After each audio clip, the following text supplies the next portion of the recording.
All right, everyone. So thank you all for coming out here today.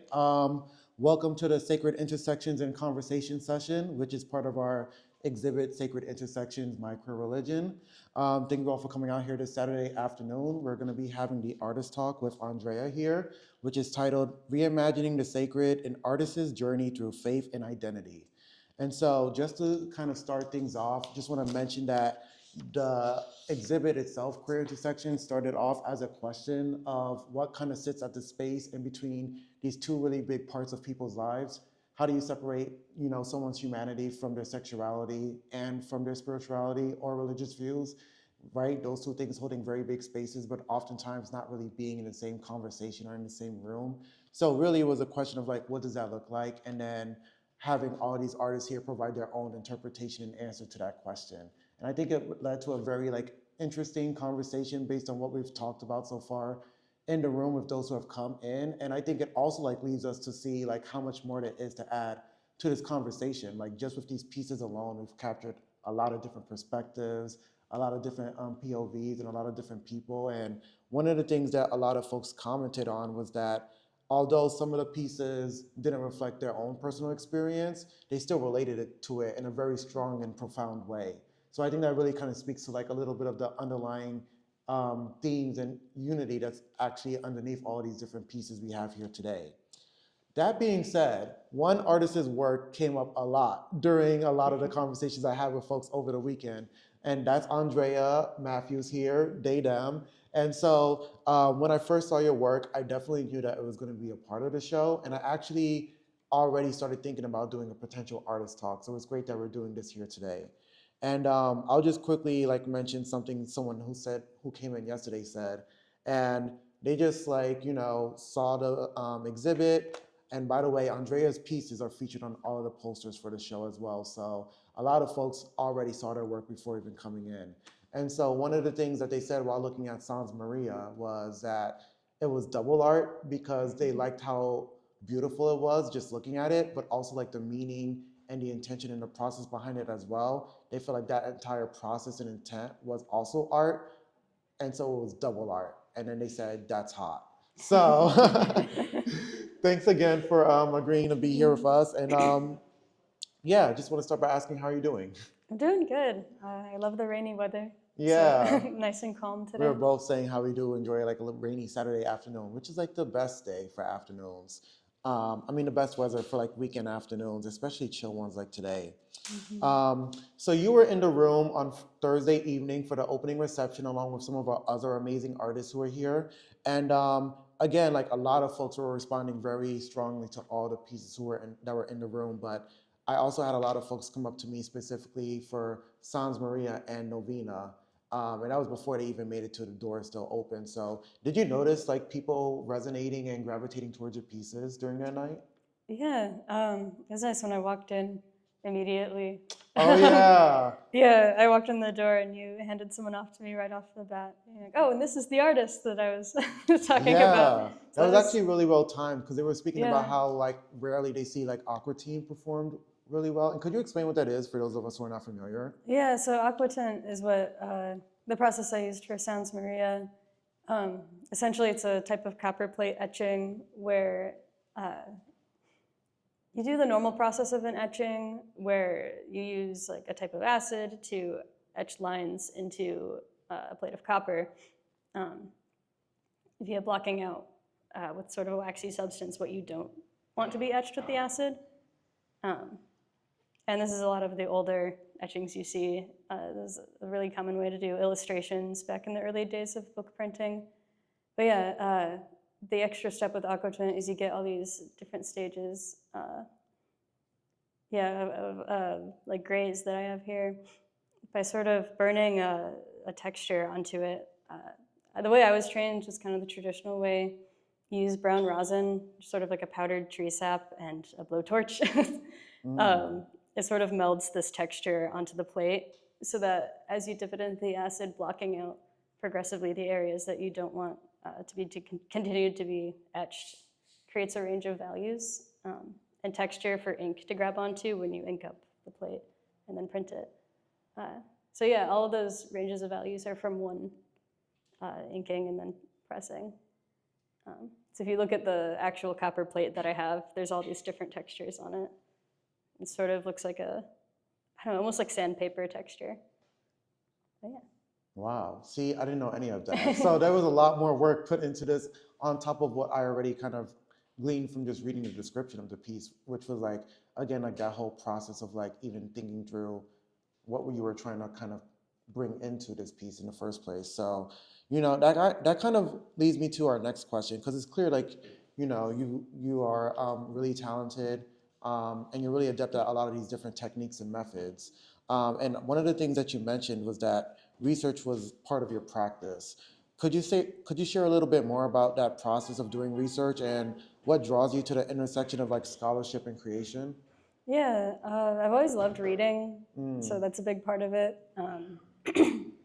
I love anything that lets me do a deep dive on the history and symbolism, especially with this piece. So I love about print is the ability, and just illustration in general, the ability to work in all these different images. Like I grew up Catholic and went to Catholic school from preschool to 8th grade, so diving into that history there, everything I learned in religion class and looked at in many hours in churches. It's really delightful to draw from that. But I also love the physical act of researching. Like I use handmade paper in a few of these pieces, and just the act of like going into the paper lab at my university when I was there and trying all these different methods, putting things in the paper beater for longer or for less time, or mixing in different materials, or trying different methods of pulling sheets and drying them. It's just really exciting. I love like going in and just getting my hands dirty. So something that allows me to do that is really exciting. Mm-hmm. And you can tell like this is a very involved process from start to end. And the fact that you're even like going through all these different processes, because I know some might see it and think it's like a drawing or a sketching, but there's so much more that's going into it in order for you to create it. Um, so I'm interested now to hear what first drew you to printmaking and papermaking as your main mediums. Yeah, I was lucky enough to have access to printmaking classes in high school. We had a pretty well-funded arts program when I started there, and one of the teachers had a master's degree in printmaking, so he actually taught like a dedicated printmaking class.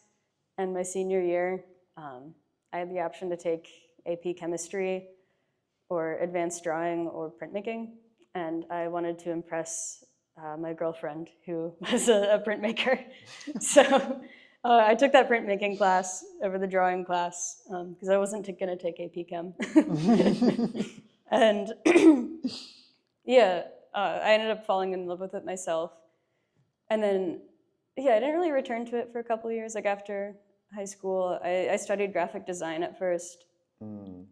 But during the pandemic, I got really tired of sitting on the computer. Suddenly everything was digital, and I really missed just being in the studio and working with my hands.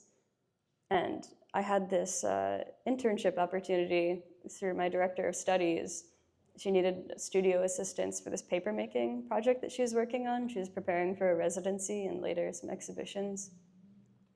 So I applied for the position, and I ended up getting it, and I just spent a summer with her, just 40 hours a week, making sheets of handmade paper, and being in the print studios and the paper lab made me really miss that experience of just like working with my hands, being, around the smell of ink, and I don't know, being soaking wet for 8 hours was a little tough, but I got used to it, and it was really exciting. I just kind of fell in love with the process all over again, and so I switched my major at the end of the internship.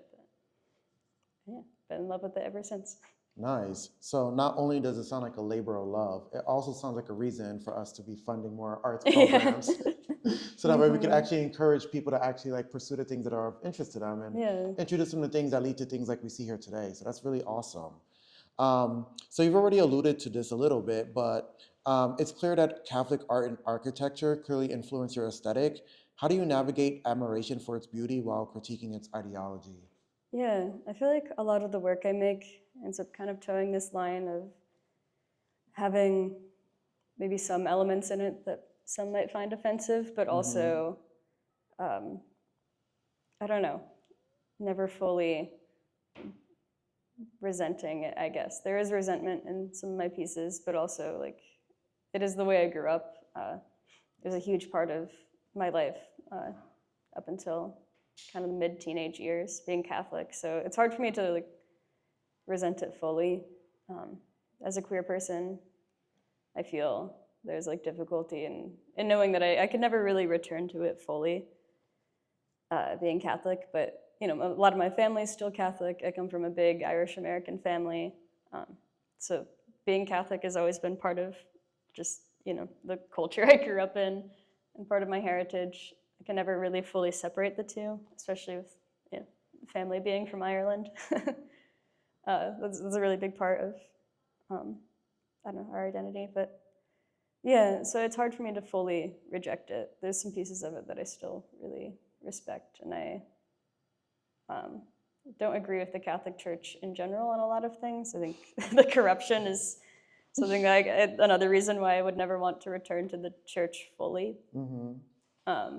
But certain things, like the mindfulness it taught me, I'll always respect. Or just like as an academic, I had teachers that really pushed us to question everything, and they, you know, taught us that through a Catholic lens of like always question everything. Don't like immediately assume that those in power have your best interests at heart, stuff like that.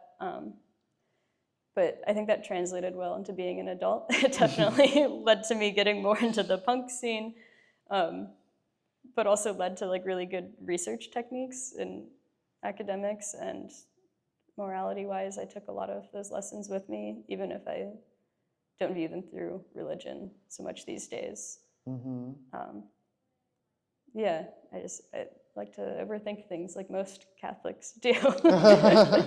So, and that definitely plays into my practice. Yeah. I think it helps me on the technical side. No, it's a common trait for sure. And, you know, that actually reminds me of something that I meant to ask her at the beginning, which was, what does Sacred Intersections mean to you? Or like what first came to mind when you saw the title of the show? Yeah, I thought of Novena right off the bat. It was sort of this is the piece with the rosaries. That was sort of a exploration of returning to prayer. I like found at times that I missed the ritual aspect of prayer, like just sitting down or kneeling down and reflecting for a period of time, or something like the rosary, where it's a very process-based thing. You go through each bead and say the same prayer, just repeatedly, and the sort of headspace that gets you into. I missed a piece of that, and I was sort of wondering, like, oh, I could return to prayer without returning to the church, I guess, or this practice that I missed some aspect of that maybe I've found in printmaking in some ways with the repeated processes. I wonder if I will still find what I need through prayer. So I kind of created a very intense situation where I said the rosary 9 times in full in one night, which took about 7 hours. So that's sort of just trying to figure out, as a queer person, how aspects of religion that I had left behind might fit back into my life without being religious, or if I, you know, still wanted that. Like, there's security, I think, in being Catholic at times, in believing in an afterlife, or like, you know, a loving God that's really looking out for you and might take care of you when no one else can. I think I missed some parts of that.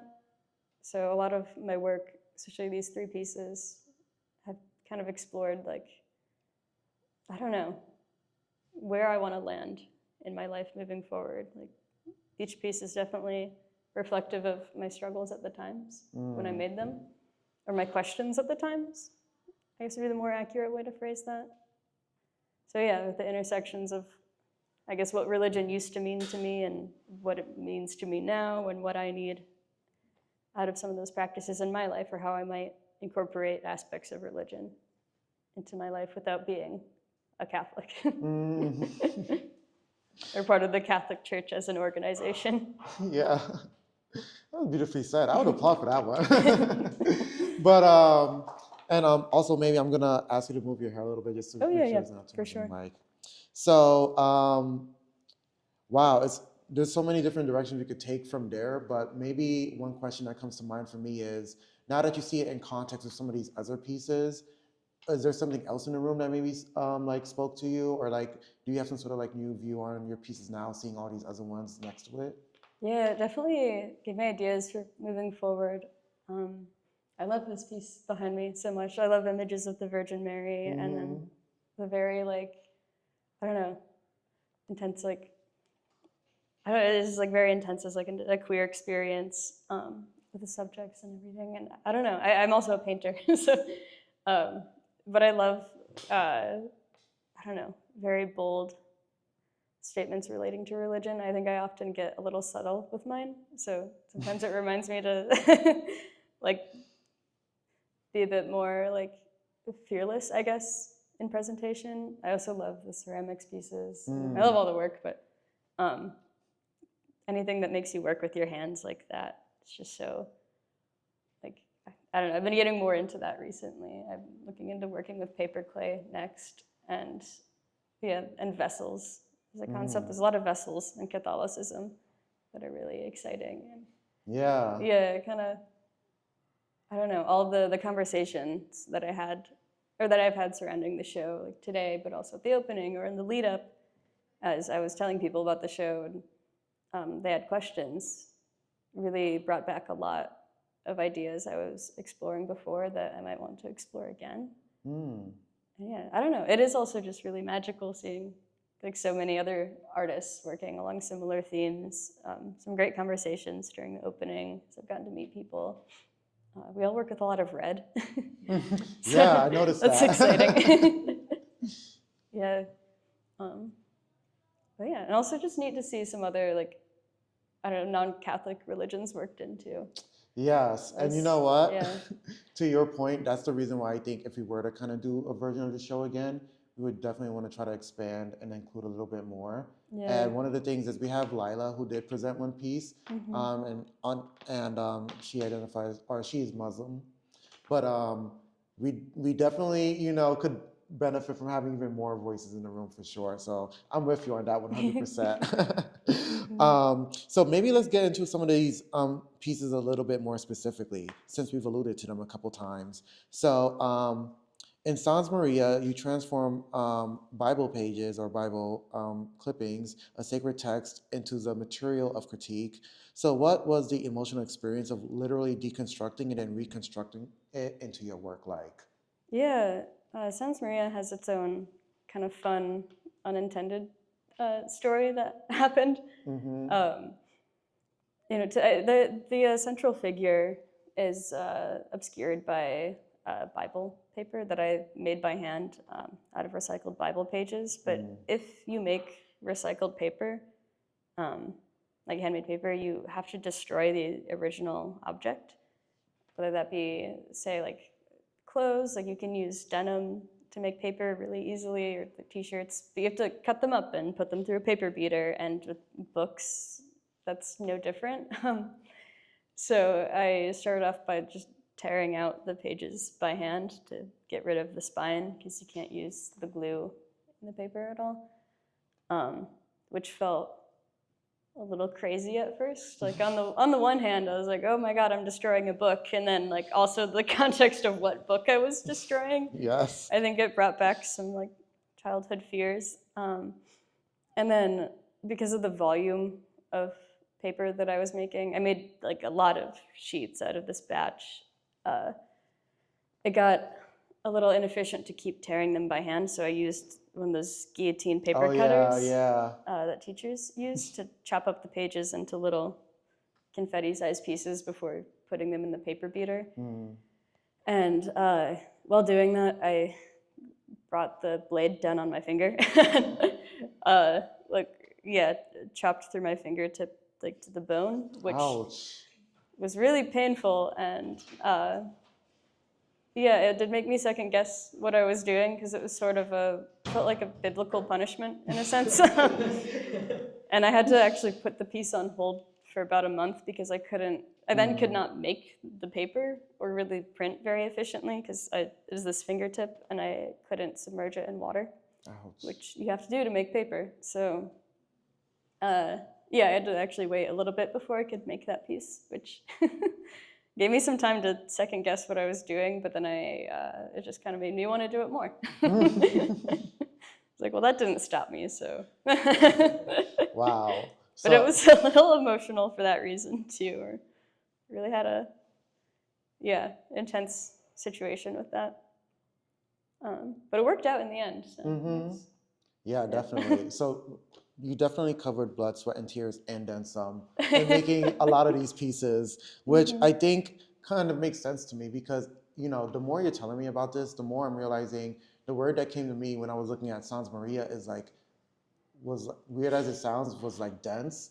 Because although it's it might be like the smallest piece in the show, it still has like this huge meaning behind it. So it's like almost like that, like contradiction, if you will, of like just seeing like this small piece but has this significant meaning behind it and this enormous process behind it as well. This is just becoming like bigger and bigger by the minute, which is why again, like I had to put it on the poster for like the actual show because I felt like it captured in so many different ways a lot of the things that I was hoping to like even find with putting this call out. So really glad that we happened to find each other. Yeah, me too.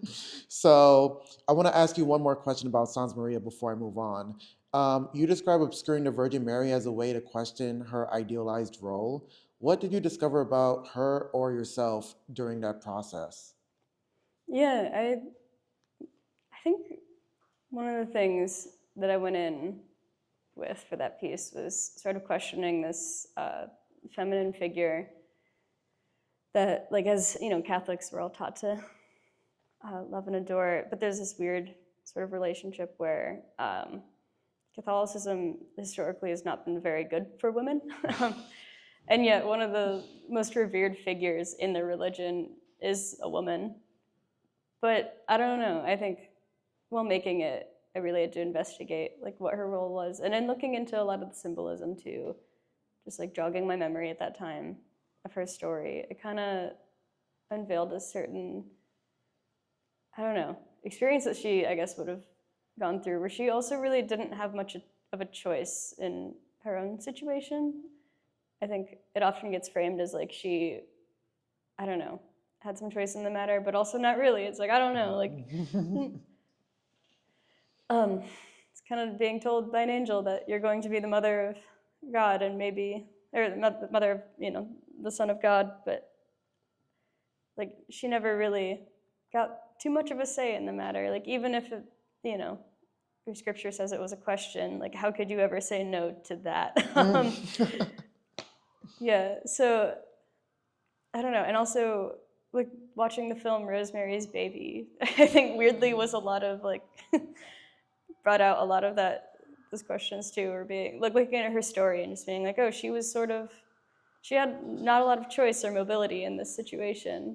A lot of I really have come to enjoy a lot of narratives, such as that movie, that frame it in that way. And while making the piece, it kind of was revealed to me more. In Catholic school, we're not really taught to have pity for her. But in reading more about her story, and the further I get from my time being in the Catholic Church, the more I guess, kind of feel bad for her. She was kind of, it's a very tough hand that she was dealt. And it makes me kind of second guess some of that resentment I had for her as like, a young Catholic. Wow. That was, at least for me, like, again, after having looked at this piece, even for like the past 48 hours, it's amazing how much more I'm still getting from this and from talking with you. So thanks, because again, like, one of the things I heard someone comment while looking at a couple of these pieces was like, wow, I never thought about it like that. Or like, I never saw it that way. And you just shared something with me that I never really quite realized myself. So thank you again for like, continuing to like keep adding layers and layers to all of your amazing work. So let's talk about Novena, which is the one I think that makes most people kind of stop in their tracks. So Novena feels like a reconciliation ritual between devotion and defiance. What was happening internally as you prayed those prayers again after 9 years of being away from the church? Yeah. think at first it started off fairly reverent. It takes probably like 45 minutes to go through the whole rosary, because every little bead, or in this case knot, because I hand knotted all the rosaries out of butcher's twine. Pretty much every single one of those is a full Hail Mary. So, in the first one or two rosaries, it was sort of like very reverent and like, I did this in the middle of the night by candlelight on my knees on my like hardwood floor. So yeah, it was a good time to reflect, but kind of as I got further in, the like physical toll of the situation was starting to hit. Where I was like, oh, I've been kneeling on a hardwood floor for a couple hours now, and as I was saying each prayer, I was dipping the rosaries into this bowl of red iron oxide and Bible paper pulp that I had prepared. And then it was like, my hands have been wet for a couple hours, and also like there's this like rust-based pigment that I have on my skin that actually doesn't feel too good, because you shouldn't have that on your skin, especially for that long. So the sort of physical pain of the situation started to set in, and I think I felt making it a very concentrated experience like that, or ritual, kind of brought me back to being a kid and being in church when you're like 7 years old, so 45 minutes feels like 4 hours. And like, my knees hurt, and my school uniform is itchy, and I don't remember what bead I'm supposed to be on. And, like my voice is getting kind of raw because I've been saying this prayer out loud repeatedly, and I want a glass of water, but like Catholicism loves to make you be in pain a little bit. Suffering? Yeah, loves suffering, and suffering is holy. So it started to dive into that, where it was like, oh, I like want to take a break. I want to go like grab a snack or like stand up and stretch. But then the Catholic guilt started to weigh in. I'm like, no, I'm doing this thing. I said I would, and this is like my attempt to try again. So yeah, I got some of the old Catholic guilt come back. Help me push through. But then by the end of it, I was sort of being like, oh, this is going to be over soon, and I'm kind of going to miss, like, I don't know, like, I guess I could do this again, but yeah, kind of when you put yourself in an intense but like really reflective situation, I found like myself kind of pleading for help at a certain point where you start to go a little crazy in your own head after doing that for like 5 hours. But then I hit a point where it just kind of became really calm again. So it was nice to kind of ride through this wave of emotion. And I was really glad that I did it. If I did it again, I would do it a little differently. But overall, I feel like I achieved what I had wanted to, and kind of got the reflective atmosphere that I felt I was searching for. Yeah. So this was an intense process, to say the least. And definitely, I think the interesting thing is you probably prayed harder than most people who identify as Catholic outright. I don't know many like devout ones nowadays. So and I think, so was this more of a spontaneous piece of art, or was this like planned in advance? It was planned in advance. Like I said, I hand knotted all the rosaries. Yeah. Each knot I had to tie it twice to get the like size of knot that I wanted. I did a lot of material tests preparing for it. So I probably spent like a month or so working on it, just like actually making the rosaries, like hand tying them took a very long time. And then yeah, figuring out, like they have a couple that aren't included in this piece that weren't part of the ritual that I was just doing material tests on, but those also had to be made. So some reject ones and just some ones to see like what happens if I dip this repeatedly in this bowl, like will the paper pieces actually cast onto it or anything? What does it look like when it dries? So yeah, it took a long time. It was at least a month of doing the material preparation, but then also, I don't know, probably a couple months of me like talking about it with other artists, or like, mulling it over in my own head, like figuring out the direction, figuring out like, is this going to be like a drawing or a painting?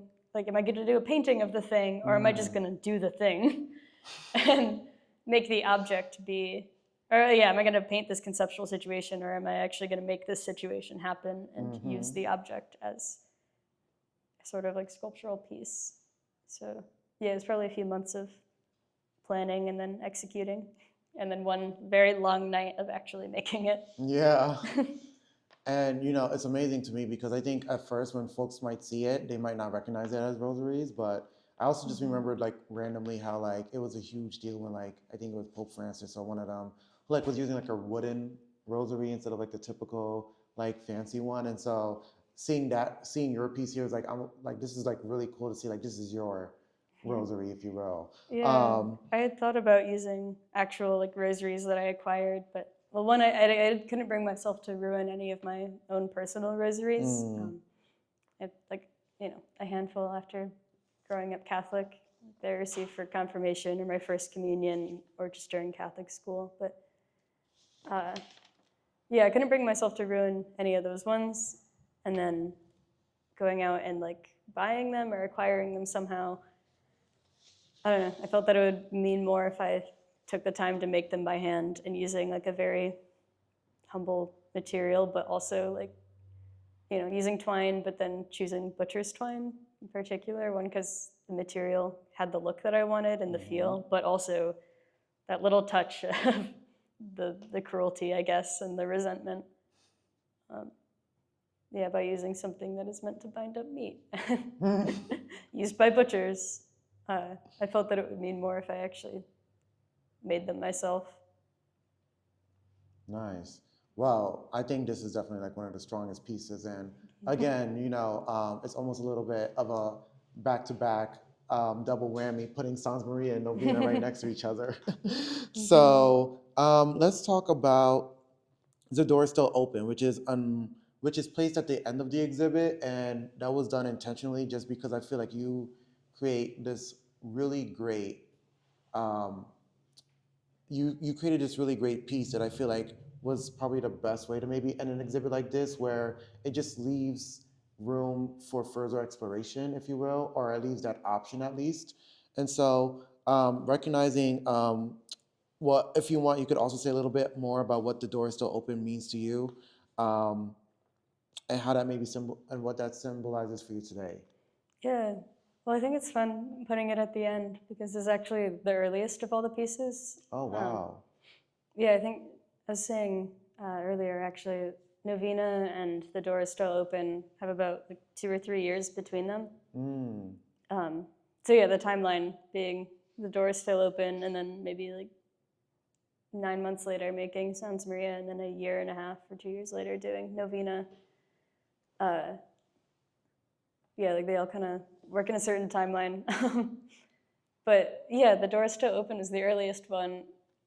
So I felt like a lot of the ideas were a little bit, I don't know, this is my experience with the religion and my opinions of it were different back then from what they are now. Because yeah, even Novena is now, that's probably a year and a half ago. So since then I have newer thoughts about religion. But yeah, I don't know, The Door is Still Open, just kind of, I think at the time when I made it, I still felt the church was pretty closed off to me. I mean, it was a different political climate at the time. We still had, like, you know, Biden was in the middle of his presidency, and yeah, Pope Francis was still around. So the Catholic Church was also in a different state, as well as a lot of the world. It felt like things were even more a little bit more accepting than they are right now in 2025, or October of 2025. But I don't know, I felt personally things were a bit more closed off. I hadn't really been to church in a long time. I felt that I would have to sacrifice a lot to be Catholic or be in Catholic spaces again. And then since then, I've like been back a few times, you know, for like funerals and stuff. Or last year I went to Ash Wednesday Mass. It was like, oh, it's just, you know, it's been a while. I wanna remember this like ritual and witness it, but I felt more comfortable going back just into churches and sitting there for a while. Especially living in New York City with third spaces being what they are. Like I just feel more comfortable doing that in general versus living in the Midwest. Like I was at the time where I would have to drive to a church and go in, and it felt a little bit less, or like a little bit more intentional. But yeah, it's about sort of sacrificing pieces of your identity. Like as a queer person, feeling that if I wanted to truly be a part of the Catholic community again, I couldn't be the queer person I am. And feeling that I have to give that up, and that's such a big part of my life. I'd have to give up, like, this community that I am now a part of, and also any chance for future loves or relationships. And I think that's changing a little bit. The new pope seems pretty, like, open towards queer people being involved in the Catholic Church, but gay marriage is still not accepted there, and gay sex is still frowned upon, so could never really be fully a part of it, like the straight people and the cis people in my life. Yeah, that's not even to mention trans issues, because that's so the Catholic Church is not at all cool with that yet. No. So yeah, that alone would be, it's just there's so much of it, and also just the Catholic Church being what it is. Even if I wasn't queer, I think I would have problems being Catholic, just with the corruption and everything that they take part in. So giving up on some of those more base moral values, or even if I wasn't queer, that would still feel wrong to be a part of. But yeah, no, that's why I kind of love having all these three pieces together. And that being at the end is sort of a reminder of like, I could always go back if I wanted to. And many of us who did grow up Catholic or who would want to be Catholic could go in. The church's whole thing is acceptance, but it's never a full acceptance. It's always, it always comes with conditions. Yeah, pretty strong conditions. Definitely. Yeah, you can always physically go into the building. It's just actually staying and being part of the community, being closed off now. Yeah, I don't know. Well, you answered so many questions with that one, because I was going to ask you about the tension that sometimes that all of your different topics and things covers, but you kind of just spoke to that really well, so I won't belabor that one. Can I get a quick time check? Okay, well then I'm gonna ask you maybe one or two more questions, and then I'll leave the audience a chance to ask you some questions as well if they have any. So, so many questions I could ask, but let me try to narrow it down.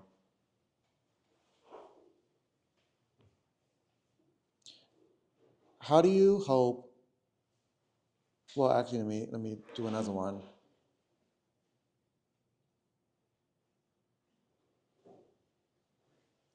This could be an interesting one. So this exhibition, again, explores the intersections of queerness and spirituality as a collective conversation. What do you hope your contribution adds to that dialogue? Yeah, I think after the opening and talking to people, it gave me kind of a clearer sense of, I think things that I had always been going for with the pieces, but sort of the subtlety of them. Like, I don't know. I think being in the queer community, it's easy to just like fully reject religion, like organized religions, especially the Abrahamic ones, because they're pretty homophobic and transphobic. And I think there are aspects of religion that can be very important that we should, I don't know, that I think it is good to hold on to. Like, I don't know, certain things like ritual can be very important. Like, if not prayer, just time to reflect. Just sort of what I found with Novena and making that and being like, oh, just time to like sit down and be with my thoughts or do this ritual is very calming, and it can be very good for your mental health. I think there's a reason why meditation is a form of like most major religions all around the world. yeah, in one way or another. I think meditation is a big part of all, most of them, and yeah, that's very important. Or just the community, like, I see certain parts of the Catholic community I grew up in the queer community I'm in now, and the way like support happens, or just even those things like church being this thing that happens every week. It's a reason to get out of the house and be around people who share similar values. I think that is something worth celebrating, and that helps keep a community very strong. I think that's the reason why um, part of why like Christianity has lasted so long is it gets you around other people. And I think in our communities that's something that should be prioritized, just being around each other and making that time to be a community. Mm-hmm. And as you're saying a lot of this, I didn't ask you yet, but what do you feel? How would you describe, this feeling of community in the queer community, and how accepting that is, like maybe in contrast for you? Yeah, there's a lot of acceptance within the queer community. There's a lot of also like, I don't know. There's like their own problems, Mm-hmm. whether it's like some of the obvious ones, like gay men and like lesbians and like sexism being a thing, or just like, with like white gays and racism and all this other stuff. And we all have our own problems. I think, some of the religions being like centralized, like the Catholic Church, especially with the Pope and the Vatican, and it being like, one of the wealthiest institution in the world. And the weird state of like having a nation state. We see that with like Israel right now. Or like, I don't know, like religion being tied to states is a problem. And obviously with queerness, we don't really have that sort of power or like centralized like financial situation. That helps, I think, in keeping sort of corrupt systems at bay. But and I think there's also an interesting thing with like queerness and religious people. There's always tension there. Like, I'm not practicing, but I know people who are. Like, I have friends and family members who are still part of their own religions. Like I have a friend we've talked at length about, like, they're still Muslim, but they're also like openly non-binary and queer, and having like to balance that within their own faith. Because you kind of get rejected on both sides. I think often in the queer community, I've found that there are those who are very hostile towards religion, and it makes sense why queer people can be very hostile towards religion. Like, we have a lot of really good reasons to be that way.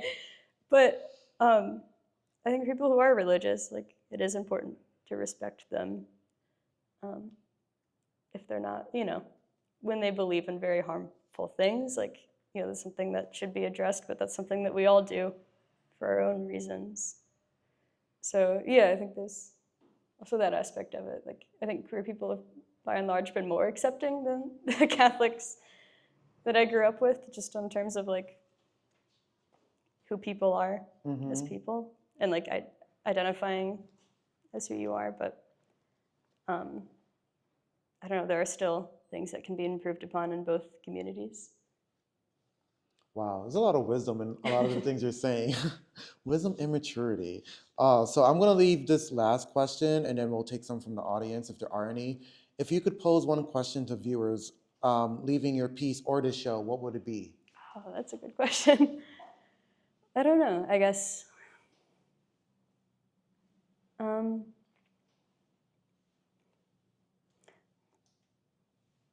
don't know, I'm someone who very much focuses a lot on ritual, whether that was through religion or now I guess that's kind of adapted into my own life. And I guess personally, I just love to know from other people, like, how do you find comfort through ritual in your own lives? I think more recently it's been a lot of my practice has been focusing on ritual and staying sane through that a little bit.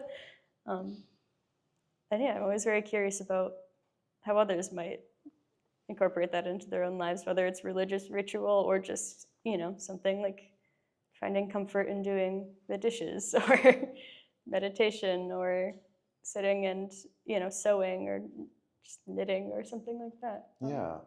And if they find that that's spiritual to them, whether or not it's through organized religion. Yeah. That's a great question. So thank you for that. Round of applause. So are there any questions from folks in the audience that they want to ask? Devil. Yeah, first of all, thanks for talking about your background and your art. Really, really great. I find religion in like making coffee every day. Sometimes I think about like dusting my station off, and then it's kind of like an altar, like I put pieces and things there. I wanted to ask like what your most resentful like art is in terms of religion, like whether it's here or something you've done in the past. Oh, yeah. I feel like if you look at some of my sketches from like my high school sketchbook, or actually better yet, junior high, when I was still in Catholic school, that would definitely be the most resentful. I feel like there's some pretty, I couldn't name any specific examples without going back and digging out those sketchbooks, but I know I definitely have some unkind words for the Catholic Church, most of them when I was still in it. And kind of at the tail end of being involved, because that was sort of when I was realizing that I was queer, and that was still before gay marriage was legalized and, across the board in the US. So I felt a lot of resentment towards the Catholic Church at that time. Also, I just hated being in Catholic school. Like, I think without being queer, I hated uniforms, and they're very strict. Some of the rules were a bit grating when you're like 13. Mm-hmm. So yeah, I definitely made some pieces back then that stayed in my notebook or got crumpled up and thrown away because I felt guilty after. Thanks. Any other questions? Yes. So I think this, like, there in a lot of religions, community is really important, but I think specifically, like within the Abrahamic traditions, it's like crucial to actually executing some of the rituals and requirements that one has to meet, like in order to identify as like a member of that religion. And like in the earliest like Islamic communities, like when Muhammad was still alive, for if you did something really bad, like there would be capital or like another kind of corporal punishment, or you would have to free an enslaved person, as in like pay the person who was enslaving them the money that as if you know were, but then they are no longer enslaved, or you get exiled from the community for like repeat offenses of fornication, for example. And you've talked about in your personal experience, but also just like in a generalized like experience of the queer community, how it is very difficult to be part of like a religious community when you have this identity. And I am kind of interested in how you have experienced like the um, like practicing your faith in an individual way, in situations where you were like not like where like the community was not accessible to you or didn't feel safe for you. Yeah. Well, within Catholic faith, I know like one thing is if you've committed any like of the more major sins, before you receive communion, the body and blood of Christ, or the bread and the wine, you're supposed to go to confession, and or else you should not be receiving communion. And one of those like sins that like could make you that you're supposed to go to confession for before receiving communion is like just as simple as not going to church every Sunday and not honoring the Sabbath, which I definitely have not done. But still, I don't know, I think about it often because I'll go to something like, a few weeks ago I had my grandma's funeral, and Catholic, like you have a mass for the funeral and it's a full mass, and still choosing to go up and receive communion and having that internal thing of being like, oh, this community, all my parents and siblings certainly know that I'm not going to church, but but yeah, like, so like the priest doesn't know that I'm not a practicing Catholic anymore, and some of this extended family doesn't know that I do not go to church every Sunday or live this life of sin in their eyes. I guess the tattoos might be a little obvious, but they don't know that I haven't gone to confession recently for getting tattoos.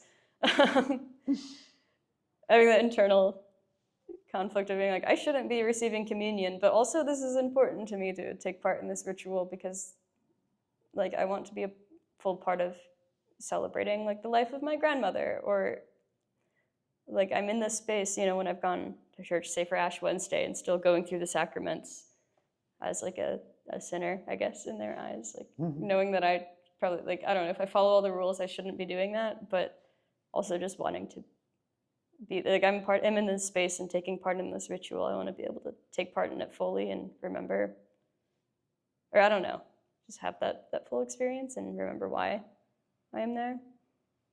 So that gets, I don't know, I think about that often, and it came up recently because I went to a mass a few weeks ago, so it would be, one situation we're talking about, like, I don't know, I think about that often with the set rituals, or thoughts of, like, if I go to confession, would I feel better, you know? I think a lot about my own, like, shortcomings in my own head, and sometimes that feels a little similar, and, like, coming to face them, and I try to, like, make time to mull that over. I think that is something that Catholicism does get right a little bit. They go too far with it, I think, with the guilt, but taking time to reflect on how you've hurt others and how you can make up for that and, like, do better, I think is important. That's something I try to keep in my life, but I do think about it sometimes, like, what if I did go to confession? Would that make me feel a little bit better? I'd probably have to confess to some things that I don't feel are sins. And what would it feel like to say that to the priest? Yeah. Thanks for the question. Yeah, thank you. Any last questions? Maybe you can do one more if there's one. What do you do in those moments, based on your last comment, when you're confronted with things that have been deemed quote unquote sins, but you don't see them as such? Yeah, I guess it just depends on the sin, but, you know, something like, I don't know, being gay, it doesn't really give me pause anymore. I think it did in the past, but now it's like, well, I'm on a date, I'm gonna enjoy it. Or, like, something like that, like having, like, a girlfriend. It's like, well, I don't see gay sex as a sin anymore. It's no more of a sin than it would be if I were, like, a straight married person, because I don't think that is inherently wrong, so I still do it without shame now. I think, like, back earlier in my life, it would have been, there was a problem, and it was something that made me feel very guilty. Now I don't. I think I don't know, there's other things, like, say, like, I don't know, skipping church on Sundays doesn't really bother me anymore because I have no reason to be there. I have no want to be there. But yeah, I don't know. It does. Certain things do still give me pause. Things like I said, communion, or when I'm back with my family, especially the older ones. When they ask me, like, when they would ask me if I'd been to church recently, I do have to say no, and I do feel bad because I've made them sad, you know. So being in certain communities, I do still feel rough about it. Or if I make more inflammatory pieces, or I'm feeling, I don't know. I guess, yeah, sometimes I do feel bad when I show them to other, like, Catholics who really, like, Catholics that I know do live very good lives. You know, like, I had a great aunt who was a nun. So she's one of those people where it's like, I'm never showing her any of, I mean, she's been gone for years now, but one of those people where it's like, oh, I never would have wanted to show her any of the artwork like this that was critical, because that's such an important part of her life. And I know that she like was a very morally sound woman, or like my grandma's. It's like, these are good people. They have views that I don't always agree with, but I would feel, it feels a little bad sometimes to take someone who does have a faith that I see as very pure and say like, no, this thing that is the core of your morality is like wrong. I think I still struggle to question that to some people's faces. Yeah, because there are very good people out there who are very religious, and some of them do really question their place and within the world and what the institutions they're a part of are doing. And yeah, I don't know, some people do use it as a very good source of morality. So sometimes it is difficult. I do feel bad sometimes when very good people are offended by my artwork. I think that can be a difficult thing. But yeah, I don't know. Goodness is sort of a spectrum, so sometimes I don't feel bad at all. But yeah, usually I find myself feeling guilty if it is something I feel that is still a sin. And if it's not, I often these days just don't think twice about it. It's like, oh, this thing I'm doing, oh, I forgot that's a Catholic sin. Huh. Yeah. Wow. Yeah. Thank you for the amazing TED, I almost said TED Talk because it felt like a TED Talk. It was a great artist talk.